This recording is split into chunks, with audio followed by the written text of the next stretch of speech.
അടുത്ത നമ്മൾ ഓംസിലായുടെ ഡിഡക്ഷൻ. ഓംസില നമ്മൾ നേരത്തെ പറഞ്ഞു.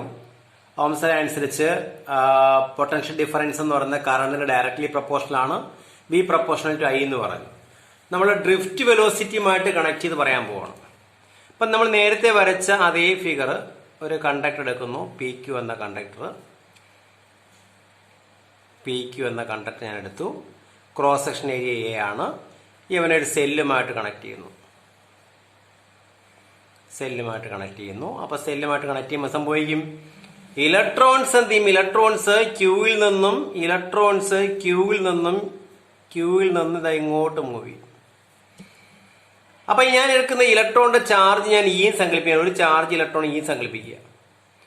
അപ്പൊ ഇത് ഇങ്ങോട്ട് മൂവ് ചെയ്യുമ്പോൾ ക്യൂവിൽ നിന്നും പി വരെ എത്താൻ എടുക്കുന്ന ആ വെലോസിറ്റി അല്ലെങ്കിൽ ഈ ക്രോസ് സെക്ഷന് കുറുകെ കടന്നു പോകുന്ന ഇലക്ട്രോണിന്റെ വെലോസിറ്റി വിളിച്ച പേരാണ് എന്ത്? ഡ്രിഫ്റ്റ് വെലോസിറ്റി എന്ന് വിളിച്ചത്. ഇനി ഈ ഇലക്ട്രോൺ ഇവിടുന്ന് ഇവിടം വരെ എത്തുമ്പോൾ ഒരുപാട് കൊളിഷന് വിധേയമാകും അല്ലേ? ഒരുപാട് തവണ കൊളൈഡ് ചെയ്തല്ലേ ഇവിടെ എത്തുന്നത്. അപ്പൊ ഈ കൊളിഷന്റെ ആവറേജ് ടൈമിനെ വിളിക്കുന്ന പേരെന്തായിരുന്നു? റിലാക്സേഷൻ ടൈം എന്നാണ് വിളിച്ചത്. റിലാക്സേഷൻ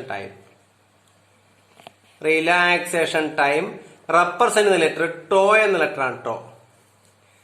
അതായത് the time interval between two successive collision is called relaxation time. ഈ ടൈം ഇന്റർവെല്ലിലെ ഡിസ്റ്റൻസ് വിളിച്ച പേരെന്തായിരുന്നു? നേരത്തെ പഠിച്ചിട്ടുണ്ട്. The distance between two successive collision is called, വിളിച്ച പേരെന്തോ? Mean free path. ഓർമ്മയില്ലേ? Mean free path. ഇതൊന്ന് ഓർത്തിരിക്കുക. അപ്പൊ ഇവിടുന്ന് ഒരു ഇലക്ട്രോൺ കൊളൈഡ് ചെയ്യാൻ എടുക്കുന്ന ടൈമിനെ വിളിച്ച പേരാ റിലാക്സേഷൻ ടൈം എന്ന് വിളിച്ചത്. അപ്പൊ ഇവിടുന്ന് ഇലക്ട്രോൺ ഇങ്ങോട്ട് മൂവ് ചെയ്യുമ്പോൾ ഒരു ഫോഴ്സ് എക്സ്പീരിയൻസ് ചെയ്യണ്ടേ? വേണ്ടേ? അപ്പൊ നമുക്കറിയാം ഈ ഇലക്ട്രോണിൽ ആക്ട് ചെയ്യുന്ന ഇലക്ട്രോസ്റ്റാറ്റിക് ഫോഴ്സ് എന്ന് പറയുന്നത് electrostatic force F is equal to Q into E എന്നല്ലേ പഠിച്ചേക്കുന്ന. എനിക്ക് ക്യൂവിന് പകരം എടുക്കാം. ക്യൂവിന് പകരം ചാർജ് അല്ലേ ക്യൂ. ഞാൻ എടുക്കുന്ന ഒരു ഇലക്ട്രോൺ ആണെങ്കിൽ ചാർജ് ക്യൂവിന് പകരം എനിക്ക് ഇലക്ട്രോൺ എടുക്കാം, E എന്ന് എടുക്കാം. Electron charge. അപ്പോ F is equal to force F is equal to E into E എന്ന് എഴുതാം. അപ്പൊ ചാർജിനെ ഇവിടുന്ന് ഇങ്ങോട്ട് ആക്സിലേറ്റ് ചെയ്യിപ്പിക്കുകയല്ലേ? അപ്പൊ ആക്സിലേറ്റ് ചെയ്യുന്ന ഫോഴ്സ് ആണല്ലോ എഫ് എന്ന് പറയുന്നത്. ഇവിടുത്തെ ഇലക്ട്രോണിനെ ഇങ്ങോട്ട് ആക്സിലേറ്റ് ചെയ്യിപ്പിക്കുന്ന ഫോഴ്സ് അല്ലേ QE, അല്ലെങ്കിൽ നമ്മൾ E എന്ന് എഴുതിയേക്കുന്നത്. അങ്ങനെ ആക്സിലറേഷൻ ഉണ്ടെങ്കിൽ ആ ആക്സിലേഷൻ എങ്ങനെ എഴുതാൻ പറ്റും? നമുക്കറിയാം സെക്കൻഡ് ലാ പ്രകാരം but F is equal to എന്തുവാ? F is equal to M into A അല്ലേ? M എന്ന് പറയുന്നത് മാസ് ഓഫ് ഇലക്ട്രോൺ ആണ്. അപ്പൊ അങ്ങനെയാണെങ്കിൽ ഈക്വേഷനിൽ MA ഈക്വൽ ടു എന്ത് എഴുതാം? E into E എഴുതി കൂടെ? അങ്ങനെയാണെങ്കിൽ ഈ ചാർജ്ഡ് പാർട്ടിക്കിൾ ഉണ്ടാകുന്ന ആക്സിലറേഷൻ എങ്ങനെ എഴുതാൻ പറ്റും? Acceleration A is equal to EE by M എന്ന് എഴുതി കൂടെ? അപ്പം ചാർജ്ഡ് പാർട്ടിക്കിൾ ആക്കി വരുന്ന ആക്സിലറേഷൻ ഇക്വേഷൻ ചോദിച്ചു കഴിഞ്ഞാൽ A is equal to EE by M എന്ന് എഴുതാം. ഓക്കെ ആണല്ലോ. ഇനി സെല്ല് കണക്ട് ചെയ്യുമ്പോൾ മൂവി തുടങ്ങുകയാണല്ലോ. മൂവ് ചെയ്യുമ്പോൾ ആക്സിലേഷൻ അറിയാമല്ലോ. എങ്കിൽ വെലോസിറ്റി അക്വേഡ് എങ്ങനെ എഴുതാൻ പറ്റും? അതായത് ഈ ഇലക്ട്രോൺ ഇങ്ങോട്ട് മൂവ് ചെയ്ത് തുടങ്ങുമ്പോൾ ഉണ്ടാകുന്ന സ്റ്റാർട്ടിംഗ് വെലോസിറ്റി എന്നുള്ളത് 0 ആണ്. U0 ആണ്. ആക്സിലേഷൻ ഉണ്ട്. ടൈം ഇന്റർവൽ ടോ ആണെങ്കിൽ but velocity acquired equal to എന്ത് എഴുതാം? But velocity acquired V is equal to U plus AT അല്ലേ? ആണോ? U എത്ര? But U is equal to 0. Starting velocity U0 ആണ്. അങ്ങനെയാണെങ്കിൽ V is equal to A into T ക്ക് പകരം to എന്ന് എഴുതി കൂടെ? That is V is equal to EE by M into tau എന്ന് എഴുതാം. ക്ലിയർ ആയോ? V is equal to EE by M into tau. അപ്പൊ വെലോസിറ്റി അക്വേർഡിന്റെ ഇക്വേഷൻ ആയി ഡ്രിഫ്റ്റ് വെലോസിറ്റി ആണ് ഈ velocity V is equal to EE by M into tau എന്ന് എഴുതാം.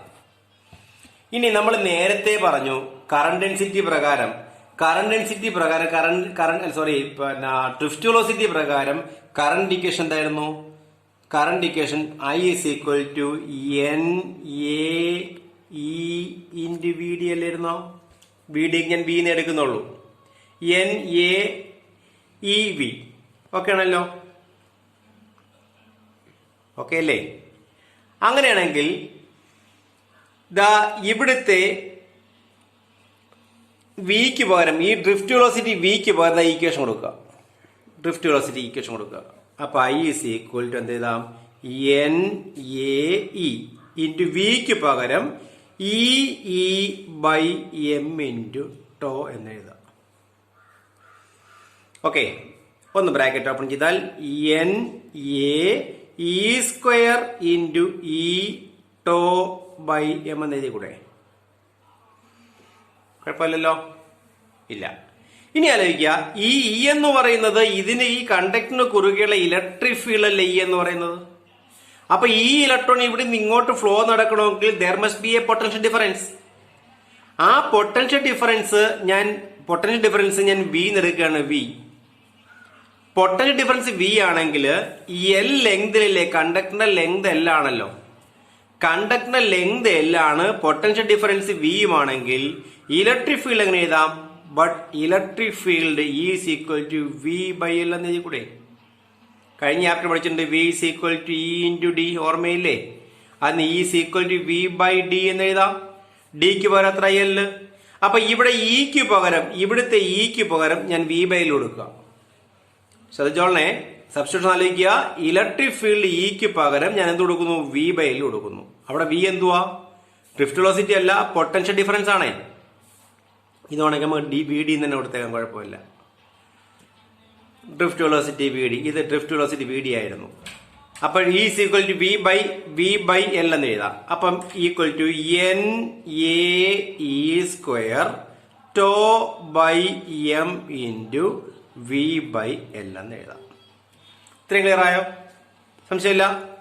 ഓക്കെ, ഇതിന് വി എങ്ങനെ എഴുതാം? therefore V is equal to എന്ത് എഴുതാം? V is equal to ML വന്നു into I by NAE square tau എന്നെഴുതി കൂടെ? എഴുതാമോ? ML by NAE square tau എന്ന് എഴുതാം. സംശയമില്ലല്ലോ? ഇല്ല. ഇനി ആലോചിക്കുക, എം എന്തുവാ? Mass of electron. എൽ എന്തുവാ? Length of conductor. N number of ഇലക്ട്രോൺസിന് യൂണിറ്റ് വോളിയം, അത് കോൺസ്റ്റന്റ് ആണല്ലോ. എ എന്തുവാ? ഈ ക്രോസ് സെക്ഷൻ ഏരിയ കോൺസ്റ്റന്റ് ആണ്. E electron charge, relaxation time constant. അപ്പൊ ഇത്രയും എന്തായി? ഇത്രയും ഒരു കോൺസ്റ്റന്റ് ആയില്ലേ? എന്ന് വെച്ചാൽ ദാറ്റ് ഈസ് വി പ്രൊപ്പോർഷണൽ എന്തായി? ഐ ആയില്ലേ? അങ്ങനെയാണെങ്കിൽ V is equal to R I എന്നല്ലേ നമ്മൾ ഓംസ് ലോ? തീർന്നു. ഓംസ് ലോ ആയി. വി പ്രൊപ്പോർഷണൽ ഐ ആയപ്പോൾ ഓംസ് ലോ ഡിഡക്ഷൻ ആയി. അപ്പൊ V is equal to R into I അല്ലേ? അപ്പൊ ഇത് കമ്പയർ ചെയ്താൽ, ഈ രണ്ട് ഇക്വേഷൻ കമ്പയർ ചെയ്താൽ ആർ എത്ര? ഈ രണ്ട് ഇക്വേഷൻ കമ്പയർ ചെയ്താൽ ആർ എത്ര ചെയ്താൽ പറ്റും? ആർ ഇസ് ഈക്വൽ ടു എത്ര? ML by NAE square tau എന്ന് എഴുതി കൂടെ? ഓക്കെ, ഇതിനൊന്ന് അറേഞ്ച് ചെയ്യുന്നു. Resistance R is equal to M by NE square tau into L by A എന്ന് എഴുതാം. കുഴപ്പമില്ലോ? ഈ L ബൈ എ മാറ്റി എഴുതുന്നുള്ളൂ. L ബൈ എ ഒന്ന് മാറ്റി എഴുതി. അപ്പൊ M by NE square tau ബ്രാക്കറ്റിനകത്ത് വന്നോ? അപ്പൊ ഇതെന്തായിരിക്കും? റെസിസ്റ്റൻസ് ആർ എന്ന് പറയുന്നത് പ്രൊപ്പോർഷണൽ ടു എൽ എന്നും ഇൻവേഴ്സ്ലി പ്രൊപ്പോർഷണൽ എ എന്നും പറഞ്ഞുകൊണ്ട് റെസിസ്റ്റിവിറ്റി ഡിഫൈൻ ചെയ്ത് ഓർമ്മയുണ്ടോ? R is equal rho into L by എന്ന് എഴുതി ഓർമ്മയുണ്ടോ? അപ്പൊ ഇവിടെ റോ എന്തായിരിക്കും? റെസിസ്റ്റിവിറ്റി അല്ലേ? ആ ഈ രണ്ട് ഇക്വേഷൻ കമ്പയർ ചെയ്താൽ റെസിസ്റ്റിവിറ്റി റോ സമയം എന്ത് എഴുതാം? But resistivity rho is equal to M divided by NE square tau എന്ന് എഴുതി കൂടെ? Resistivity rho is equal to rho is equal to M divide by N E square tau എന്ന് എഴുതാം. അപ്പൊ ക്ലിയർ ആയോ? അപ്പൊ ഓംസ് ലാ വെച്ചുമ്പോൾ ഡിഡക്ഷൻ എഴുതി. ഡിഡക്ഷൻ പ്രകാരം എന്ത് എഴുതി? Rho is equal to M by N E square tau എന്ന് നമ്മൾ എഴുതി. ഓക്കെ, ഇനി ഒരു ചെറിയ ടേം കൂടി. ഇതാണ് നമ്മൾ ഈ ഇക്വേഷൻ എടുത്ത ഈ ഇക്വേഷൻ ഐ ബൈ എ എങ്ങനെ എഴുതാം? ഈ ഇക്വേഷൻ ഐ ബൈ എങ്ങനെ എഴുതാം? ബട്ട് അല്ലെങ്കിൽ we have I is equal to N A E square E tau by M ആയിരുന്നല്ലോ. അതിന് ഐ ബൈ എങ്ങനെ എഴുതാം? Therefore I by A equal to N E square E tau by M എന്ന് എഴുതി കൂടെ? ഇതാണോ? That is equal to N E square tau by M into E എന്ന് എഴുതുന്ന കുഴപ്പമില്ലല്ലോ. I by A അങ്ങനെ എഴുതുന്ന കുഴപ്പമില്ല. അപ്പൊ ഈ ബ്രാക്കറ്റ് കിടക്കുന്ന ടൈം എന്തുവാ? N E square tau by M എന്തുവാ? N E square tau by M എന്ന് പറയുന്നത് 1/ρ അല്ലേ? അപ്പൊ I by A is equal to E divide by rho എന്ന് എഴുതി കൂടെ? റോ എന്താ? റെസിസ്റ്റിവിറ്റി അല്ലേ? അപ്പൊ ഐ ബൈ എ എന്തുവാ? I by A current density അല്ലേ? അപ്പൊ current density J equal to എന്ത് എഴുതാം? J is equal to E by rho എന്ന് എഴുതാം. ഇനി എന്താ 1/ρ? റെസിസ്റ്റിവിറ്റി റെസിപ്രോക്കൽ വിളിച്ച പേരെന്തായിരുന്നു? കണ്ടക്ടിവിറ്റി അല്ലേ? ആ കണ്ടക്ടിവിറ്റി ഞാൻ സിഗ്മ റെപ്രസെന്റ് ചെയ്യണം. റെസിപ്രോക്കൽ ഓഫ് റെസിസ്റ്റിവിറ്റി എന്ന് പറയുന്നത് കണ്ടക്ടിവിറ്റിയാ. അപ്പൊ 1/ρ ഇസ് ഈക്വൽ സിഗ്മ അല്ലേ?